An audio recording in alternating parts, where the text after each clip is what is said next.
Tas, kas notika tagad Olimpiādē, tā nebija sacelšanās pret kristietību, bet tā bija sacelšanās pret Dievu. Tā bija Dieva zaimošana, tā ir izvirtība, tas ir tas, kas ir pretīgs Dievam un pretīgs arī kristiešu un normāli domājušiem cilvēkiem. Tāpēc tā ir slimība, tas ir vīrus, tas ir grēks, par ko Dievs noteikti spriedīs savu tiesu. Tā kā tas bija Sodoma un Gomorā. Un tas nav kaut kas jauns, ka redz, kas ir tagad, kā bija agrāk.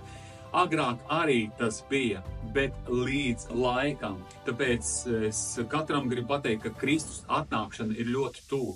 Šis ļaunums tagad ir vairojies, bet mums ir jāpaliek savā pozīcijā, ka ģimene, tas ir vīrietis un tā ir sieviete. Ādams un Ieva bija radīti, un viņiem pēc tam dzima bērni. Tāpēc, lai Dievs svētī mūsu Latviju, lai Dievs svētī visas ģimenes, un mēs arī par to teiksim saviem bērniem, ka tas ir ļaunums, un centīsimies arī par to nerādīt, lai šis propagandisms šiem miljardiem cilvēku, lai nedarbojas un nav nekāda efekta.